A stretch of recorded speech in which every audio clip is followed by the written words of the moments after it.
Members of the Congress, I have the high privilege and the distinct honor of presenting to you the President of the United States.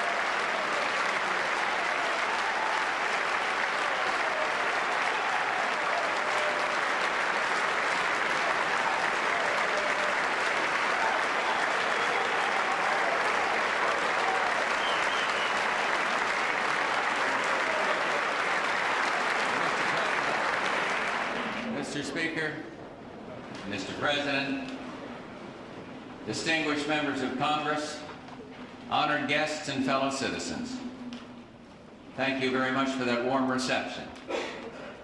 You know, the big build-up this address has had, I want to make sure it'd be a big hit, but I couldn't convince Barbara to deliver it for me.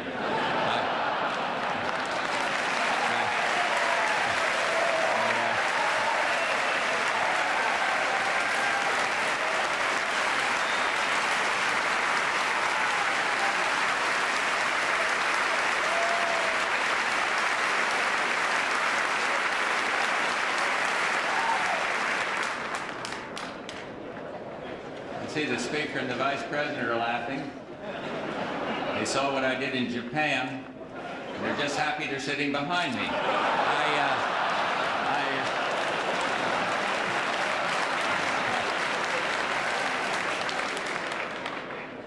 I mean to speak tonight of big things, of big changes and the promises they hold, and of some big problems, and how together we can solve them and move our country forward as the undisputed leader of the age. And we gather tonight at a dramatic and deeply promising time in our history and in the history of man on earth. For in the past 12 months, the world has known changes of almost biblical proportions. And even now, months after the failed coup that doomed a failed system, I'm not sure we've absorbed the full impact, the full import of what happened. But communism died this year.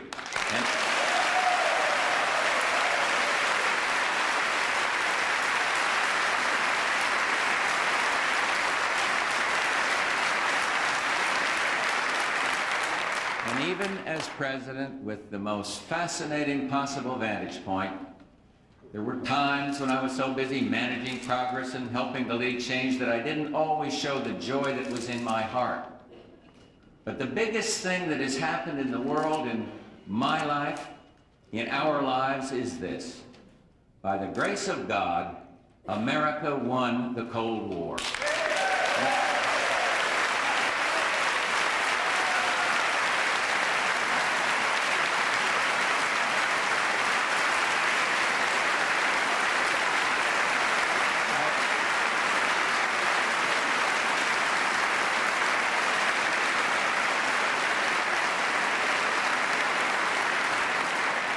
I mean to speak this evening of the changes that can take place in our country now that we can stop making the sacrifices we had to make when we had an avowed enemy that was a superpower.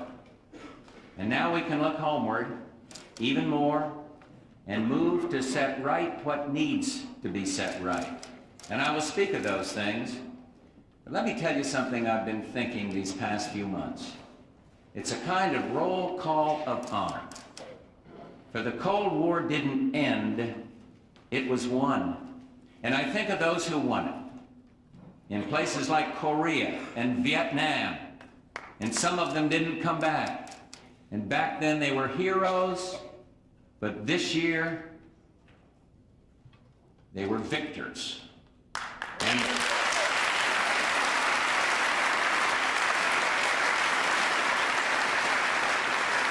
A long roll call, all the GI Joes and Janes, all the ones who fought faithfully for freedom, who hit the ground and sucked the dust and knew their share of horror. This may seem frivolous, and I don't mean it so, but it's moving to me how the world saw them. The world saw not only their special valor, but their special style, their rambunctious, optimistic bravery, their do-or-die unity unhampered by class or race or region. What a group we've put forth for generations now. From the ones who wrote "Kilroy was here" on the walls of the German stalags, to those who left signs in the Iraqi desert that said, "I saw Elvis." What a group of kids we've sent out into the world.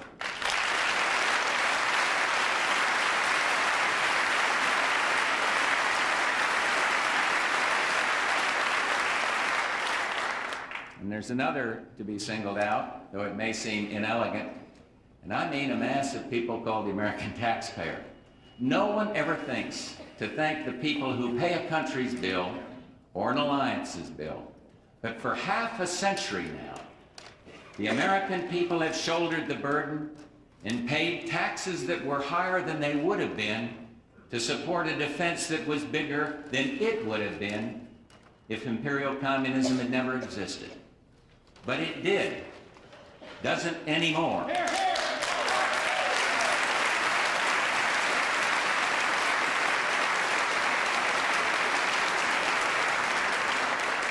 And here's a fact I wouldn't mind the world acknowledging.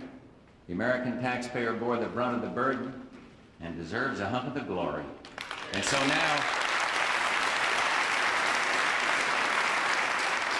now, for the first time in 35 years, our strategic bombers stand down. No longer are they on round-the-clock alert. Tomorrow, our children will go to school and study history and how plants grow. And they won't have, as my children did, air raid drills in which they crawl under their desks and cover their heads in case of nuclear war. My grandchildren don't have to do that and won't have the bad dreams children had once in decades past. They're still threats, but the long, drawn-out dread is over. A year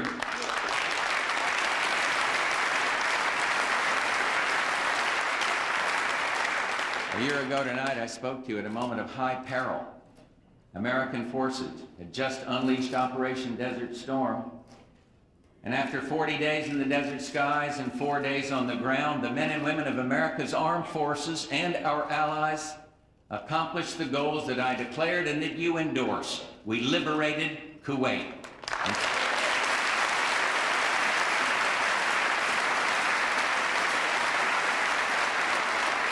And soon after, the Arab world and Israel sat down to talk seriously and comprehensively about peace and historic first.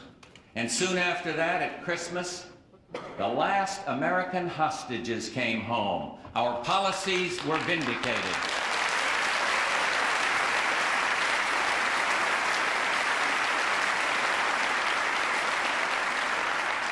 Much good can come from the prudent use of power, and much good can come of this. A world once divided into two armed camps now recognizes one sole and preeminent power, the United States of America.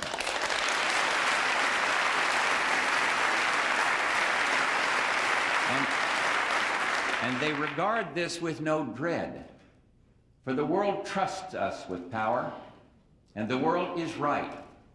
They trust us to be fair and restrained. They trust us to be on the side of decency. They trust us to do what's right.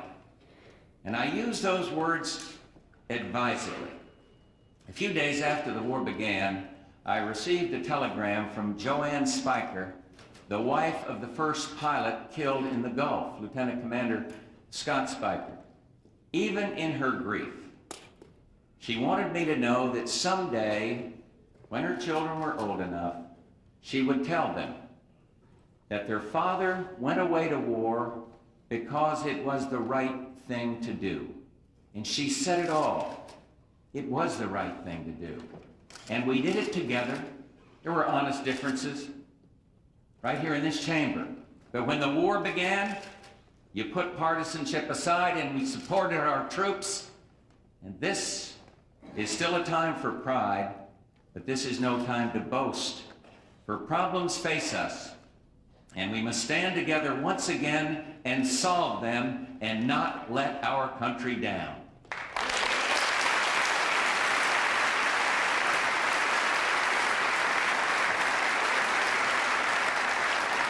2 years ago, I began planning cuts in military spending that reflected the changes of the new era. But now, this year, with imperial communism gone, that process can be accelerated. Tonight, I can tell you of dramatic changes in our strategic nuclear force.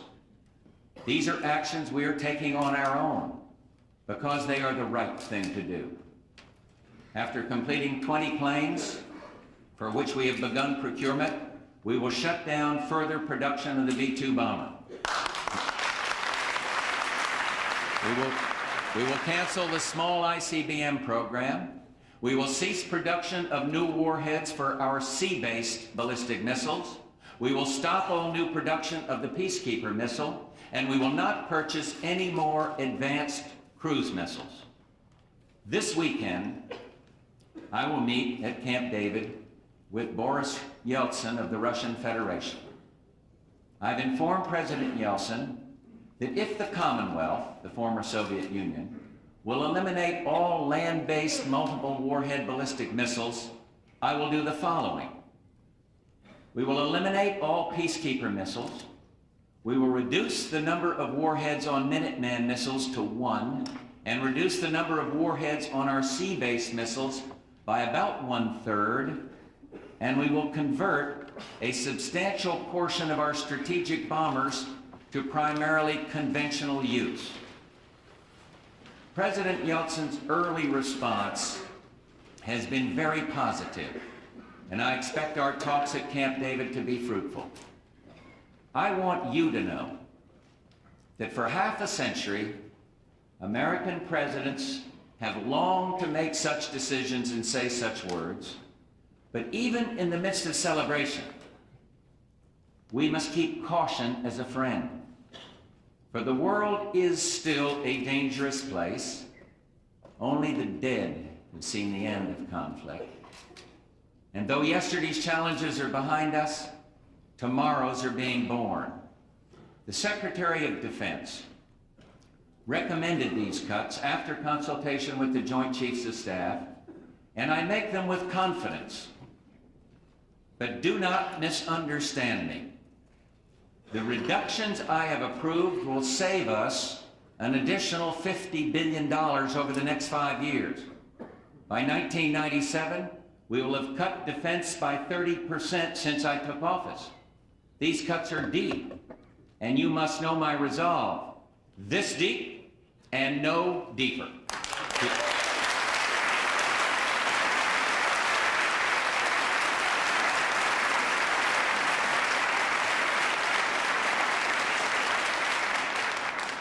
To do less would be insensible to progress, but to do more would be ignorant of history.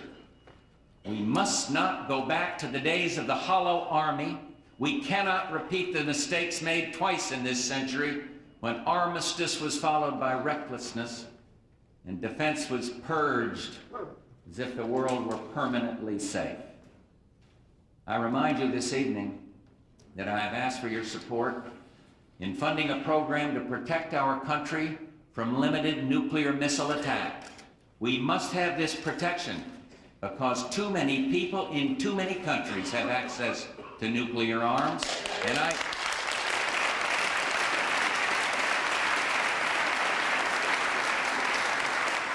urge you again to pass the Strategic Defense Initiative, SDI.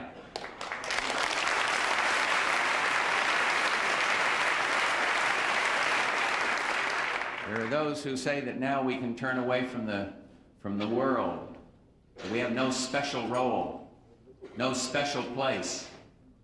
But we are the United States of America, the leader of the West that has become the leader of the world. And as long as I am president, I will continue to lead in support of freedom everywhere, not out of arrogance, not out of altruism, but for the safety and security of our children.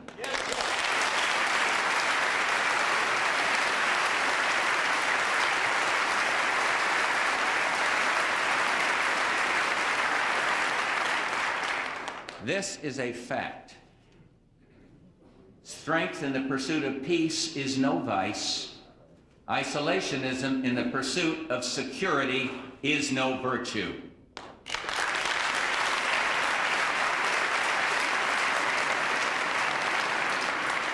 And now to our troubles at home.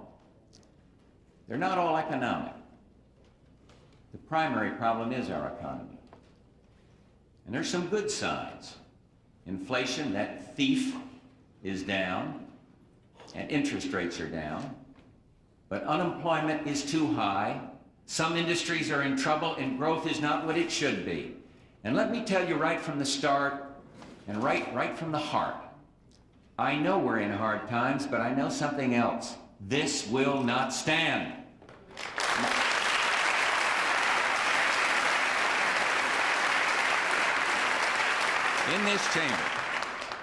In this chamber, we can bring the same courage and sense of common purpose to the economy that we brought to Desert Storm. And we can defeat hard times together. I believe you'll help. One reason is that you're patriots, and you want the best for your country.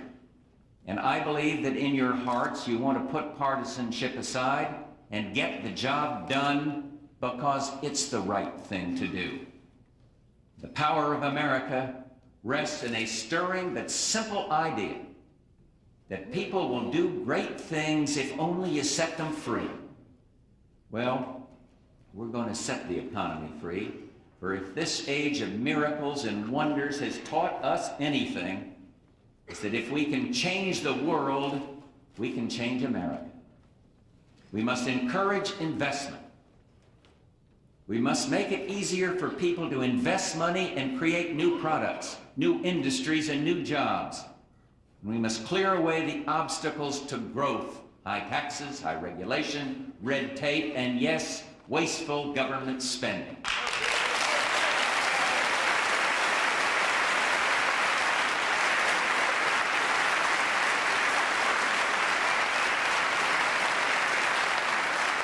None of this will happen with a snap of the fingers, but it will happen. And the test of a plan isn't whether it's called new or dazzling. The American people aren't impressed by gimmicks. They're smarter on this score than all of us in this room. The only test of a plan is it sound and will it work? We must have a short-term plan to address our immediate needs, heat up the economy. And then we need a longer-term plan to keep combustion going and to guarantee our place in the world economy. There are certain things that a president can do without Congress, and I'm going to do them. I have this evening asked major cabinet departments and federal agencies to institute a 90-day moratorium on any new federal regulations that could hinder growth.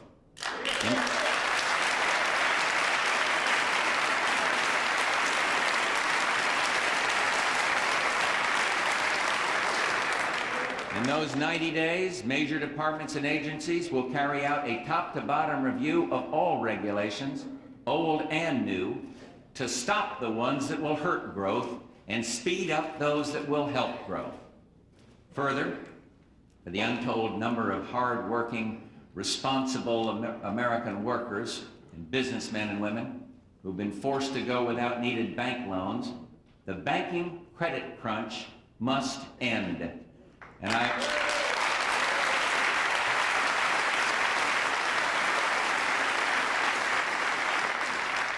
I won't neglect my responsibility for sound regulations that serve the public good, but regulatory overkill must be stopped.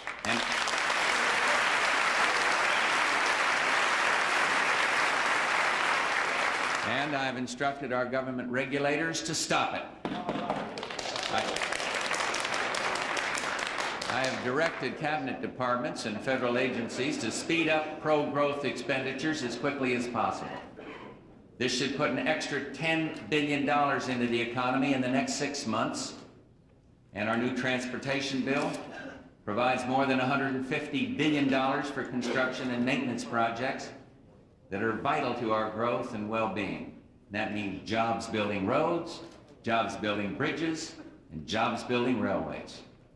And I have this evening directed the Secretary of the Treasury to change the federal tax withholding tables. With this change, millions of Americans from whom the government withholds more than necessary can now choose to have the government withhold less from their paychecks. Something tells me a number of taxpayers may take us up on this one.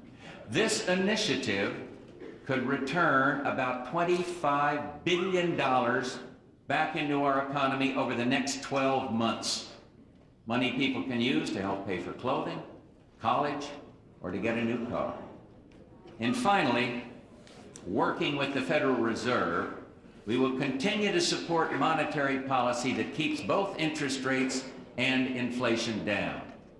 Now, these are the things I can do. And now, members of Congress, let me tell you what you can do for your country. You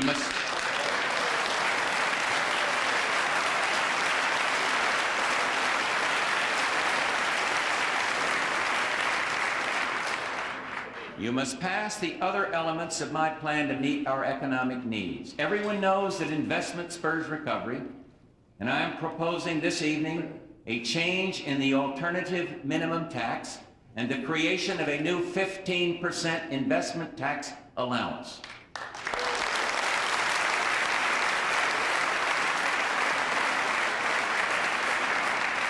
This will encourage businesses to accelerate investment and bring people back to work. Real estate has led our economy out of almost all the tough times we've ever had.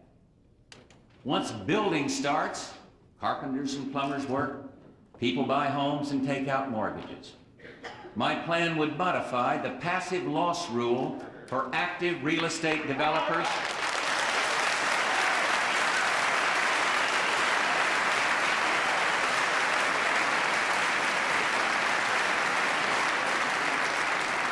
and it would make it easier for pension plans to purchase real estate. For those Americans who dream of buying a first home, but who can't quite afford it, my plan would allow first-time home buyers to withdraw savings from IRAs without penalty and provide a $5,000 tax credit for the first purchase of that home.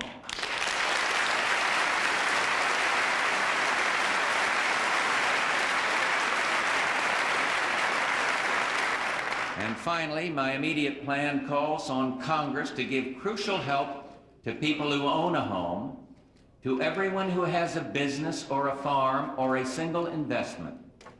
This time, at this hour, I cannot take no for an answer. You must cut the capital gains tax on the people of our country.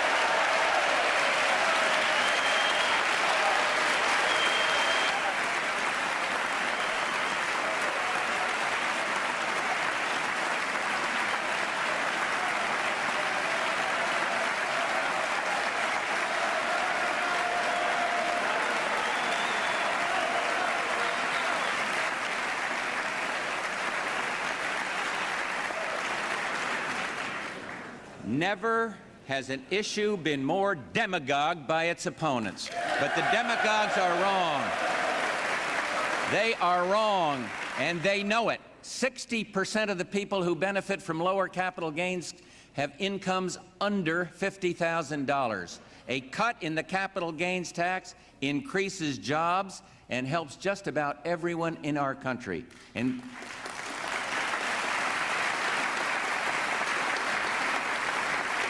And so I'm asking you to cut the capital gains tax to a maximum of 15.4%.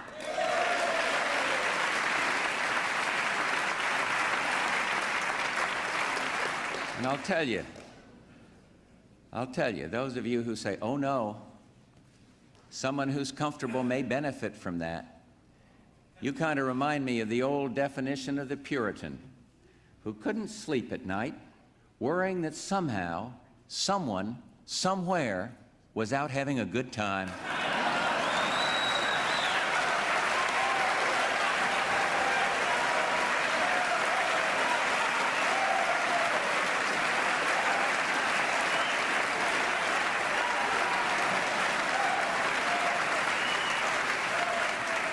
The opponents of this measure and those who have authored various so-called soak the rich bills that are floating around this chamber should be reminded of something.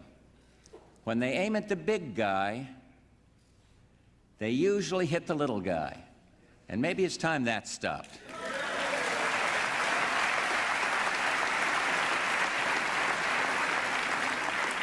This then is my short-term plan. Your part, members of Congress, requires enactment of these common-sense proposals that will have a strong effect on the economy without breaking the budget agreement and without raising tax rates.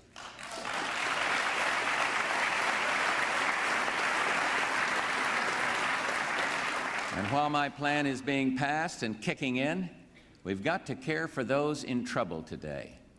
I've provided for up to $4.4 billion in my budget to extend federal unemployment benefits, and I ask for congressional action right away. And I thank the committees for at last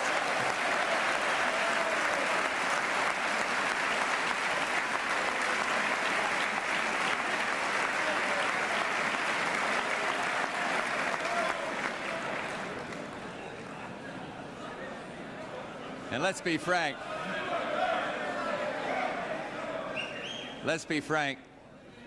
Let me level with you. I know, and you know, that my plan is unveiled in a political season. And I know, and you know, that everything I propose will be viewed by some in merely partisan terms, but I ask you to know what is in my heart. And my aim is to increase our nation's good. And I'm doing what I think is right, and I'm proposing what I know will help.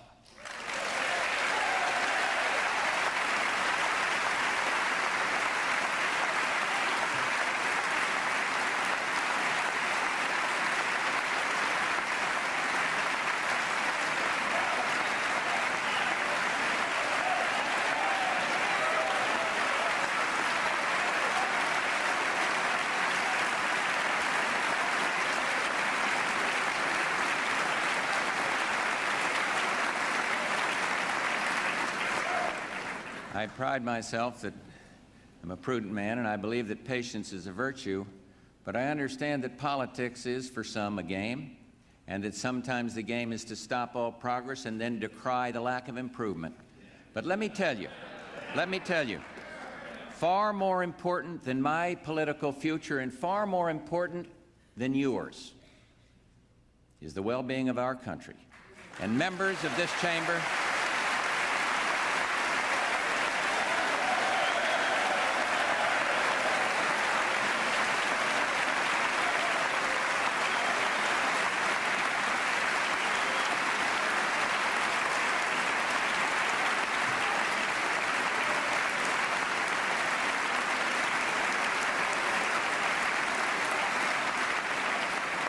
members of this chamber are practical people, and I know you won't resent some practical advice. When people put their party's fortunes, whatever the party, whatever side of this aisle, before the public good, they court defeat, not only for their country but for themselves, and they will certainly deserve it. And I submit my plan tomorrow, and I'm asking you to pass it by March 20th. And I ask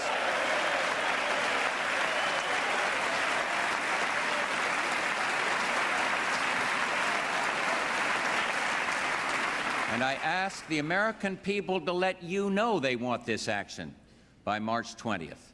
From the day after that, If it must be, the battle is joined. And you know, when principle is at stake, I relish a good fair fight. And I said my plan has two parts, and it does. And it's the second part that is the heart of the matter. For it's not enough to get an immediate burst. We need long-term improvement in our economic position. We all know that the key to our economic future is to ensure that America continues as the economic leader of the world. We have that in our power. Here, then, is my long-term plan to guarantee our future. First, trade. We will work to break down the walls that stop world trade. We will work to open markets everywhere. And in our major trade negotiations, I will continue pushing to eliminate tariffs and subsidies that damage America's farmers and workers.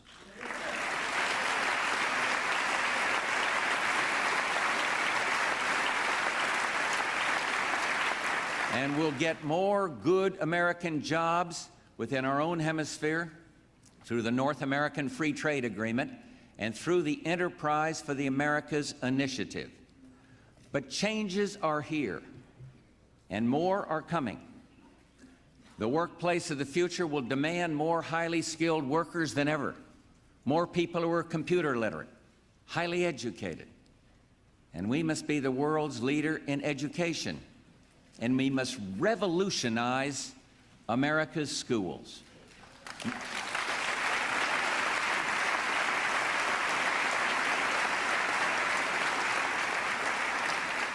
My America 2000 strategy will help us reach that goal.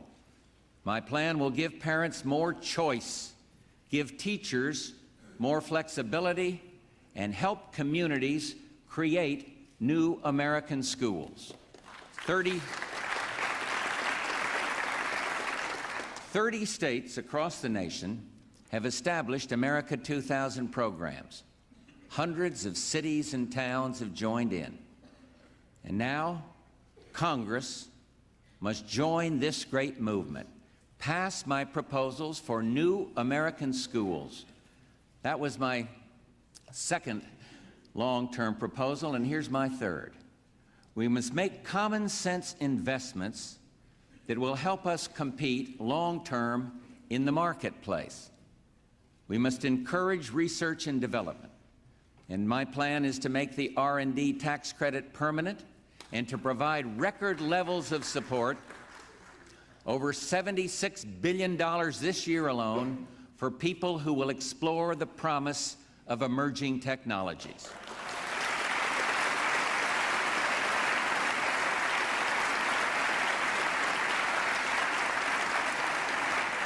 And fourth, we must do something about crime and drugs. And it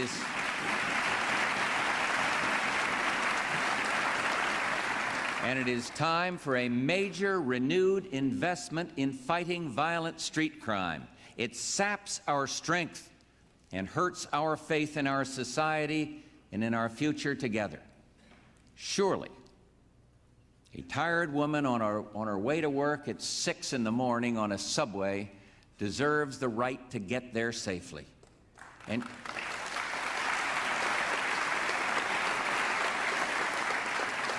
And surely it's true that everyone who changes his or her life because of crime, from those afraid to go out at night to those afraid to walk in the parks they pay for, surely these people have been denied a basic civil right.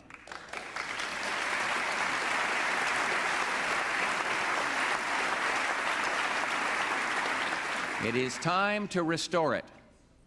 Congress, pass my comprehensive crime bill. It is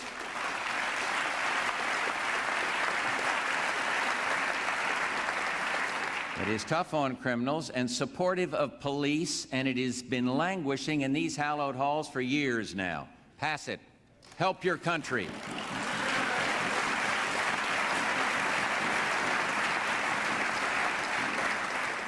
And fifth, I ask you tonight to fund our Hope housing proposal and to pass my enterprise zone legislation, which will get businesses into the inner city. We must empower the poor with the pride that comes from owning a home, getting a job, becoming a part of things.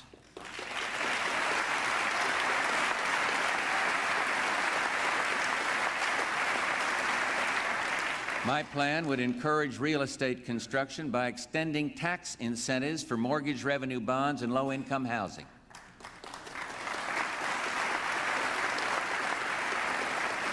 And I ask tonight for record expenditures for the program that helps children born into want move into excellence, Head Start.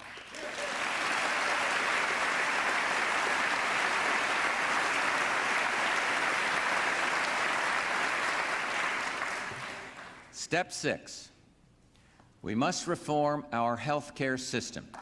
For this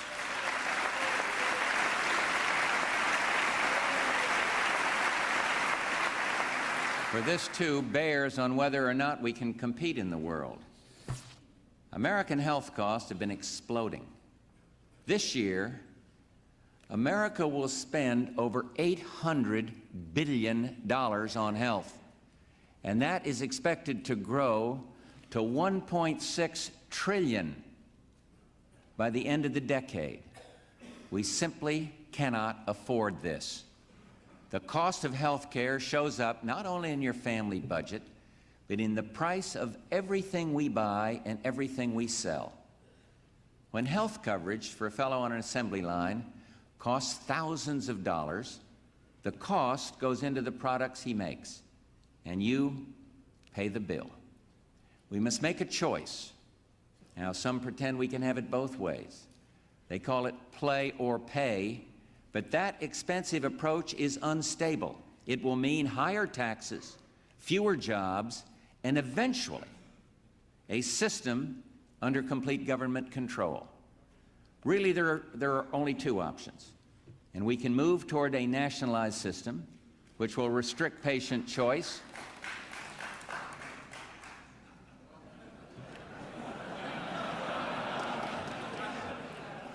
a system which will restrict patient choice in picking a doctor and force the government to ration services arbitrarily.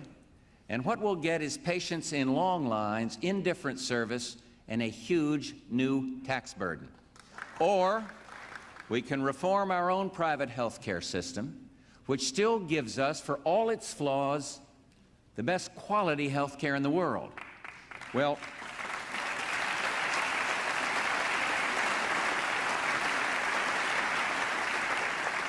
let's build on our strengths. My plan provides insurance security for all Americans while preserving and increasing the idea of choice.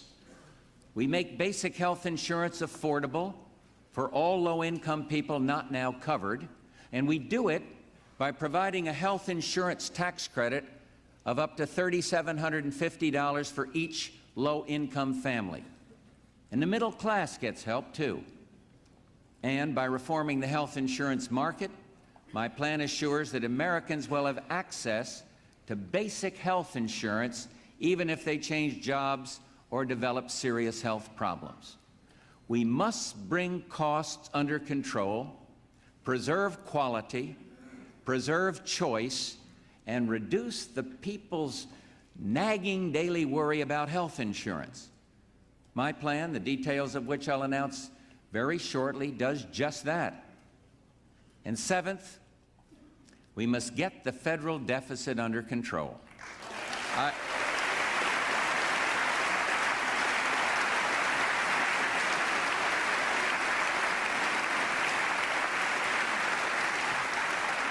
We now have in law enforceable spending caps and a requirement that we pay for the programs we create.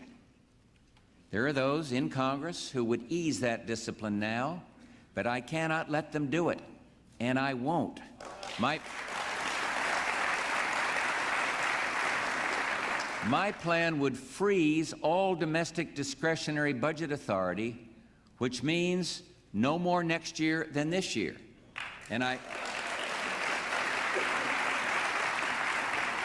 I will not tamper with Social Security. But I would put real caps on the growth of uncontrolled spending. And I would also freeze federal domestic government employment. And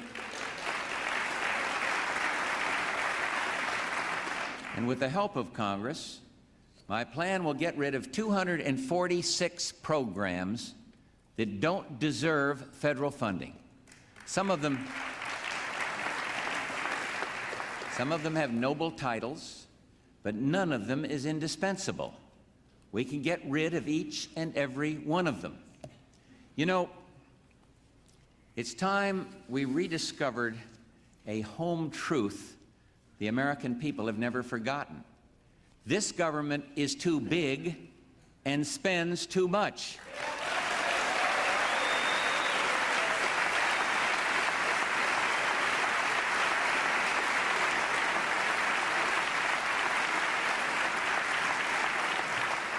And I call upon Congress to adopt a measure that will help put an end to the annual ritual of filling the budget with pork barrel appropriations.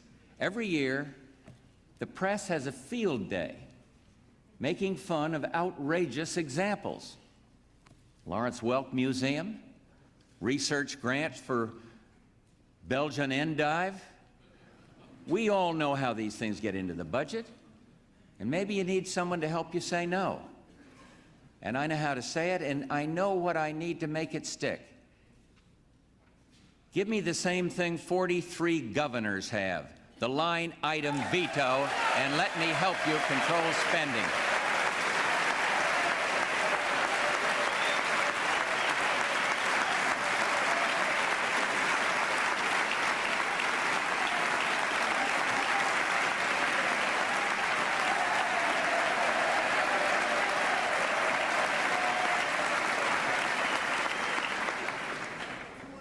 We must put an end to unfinanced federal government mandates.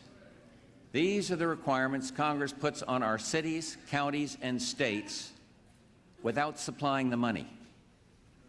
And if Congress passes a mandate, it should be forced to pay for it and balance the costs with savings elsewhere. After all, a mandate just increases someone else's burden. And that means higher taxes at the state and local level. Step 8. Congress should enact the bold reform proposals that are still awaiting congressional action. Bank reform, civil justice reform, tort reform, and my national energy strategy.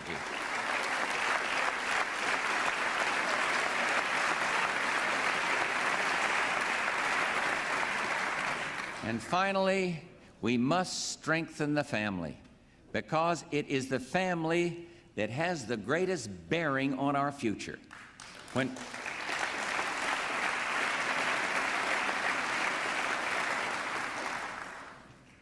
Barbara holds an AIDS baby in her arms and reads to children, she's saying to every person in this country, family matters.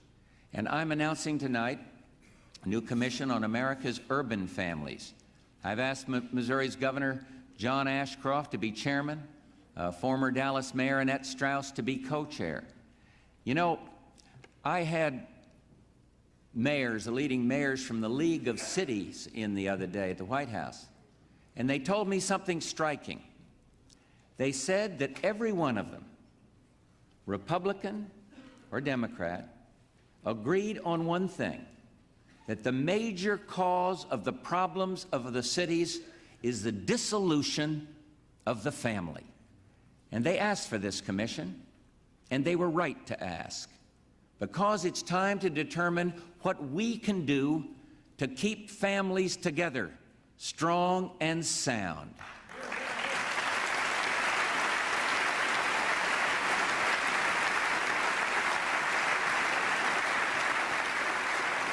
And there's one thing we can do right away: ease the burden of rearing a child. I ask you tonight to raise the personal exemption by $500 per child for every family.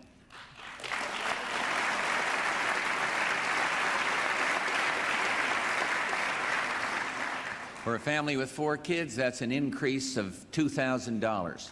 And this is a good start in the right direction, and it's what we can afford. It's time to allow families to deduct the interest they pay on student loans.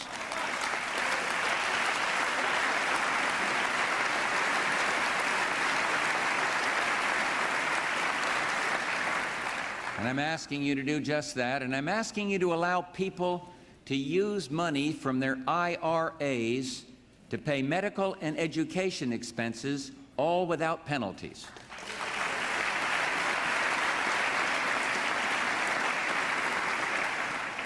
And I'm asking for more.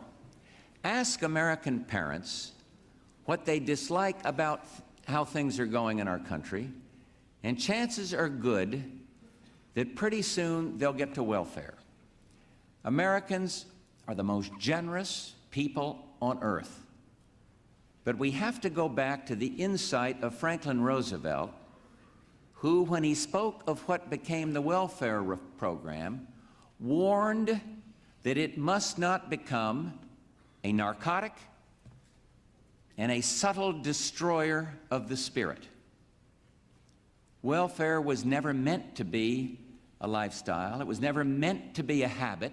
It was never supposed to be passed from generation to generation like a legacy.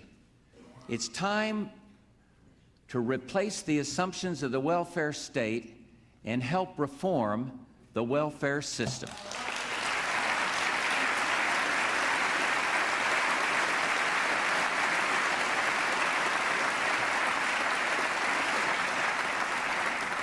States throughout the country are beginning to operate with new assumptions that when able-bodied people receive government assistance, they have responsibilities to the taxpayer, a responsibility to seek work, education, or job training, a responsibility to get their lives in order, a responsibility to hold their families together and refrain from having children out of wedlock, and a responsibility to obey the law.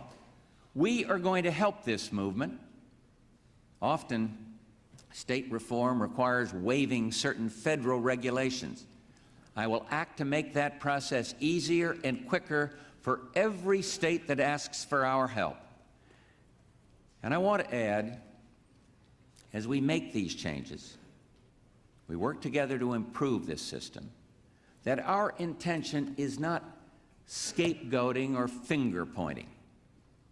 If you read the papers or watch TV, you know there's been a rise these days in a certain kind of ugliness, racist comments, anti-Semitism, an increased sense of division. Really, this is not us. This is not who we are. And this is not acceptable.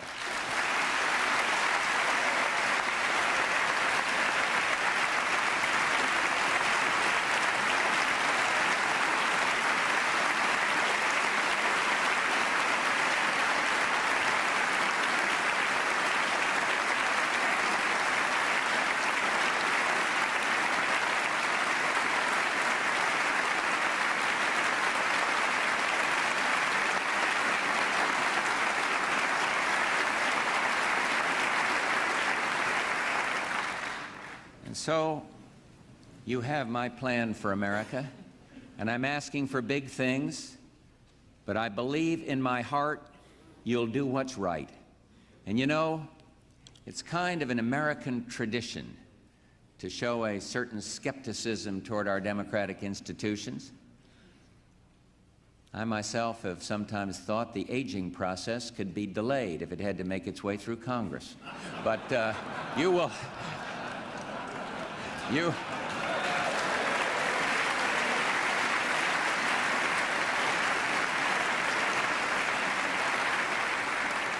will deliberate, and you will discuss, and that is fine. But my friends, the people cannot wait. They need help now. And there's a mood among us. People are worried. There's been talk of decline. Someone even said our workers are lazy and uninspired, and I thought, really? You go tell Neil Armstrong, standing on the moon. Tell the men and women who put him there. Tell the American farmer who feeds his country and the world. Tell the men and women of Desert Storm. Moods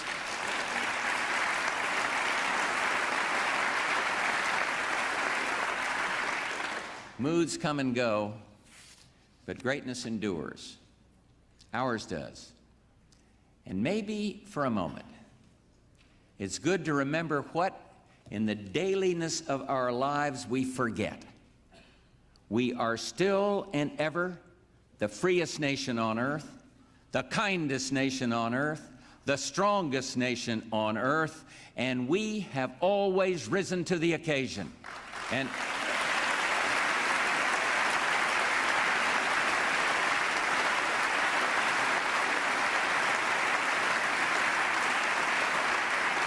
we are going to lift this nation out of hard times inch by inch and day by day, and those who would stop us had better step aside, because I look at hard times and I make this vow: this will not stand.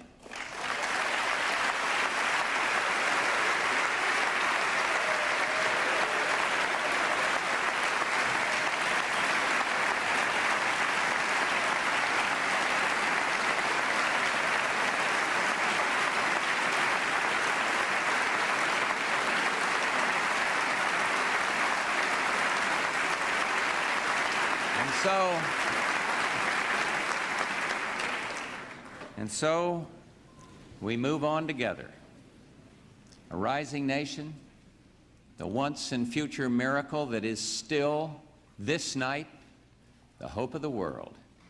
Thank you, God bless you, and God bless our beloved country. Thank you very, very much. Thank you.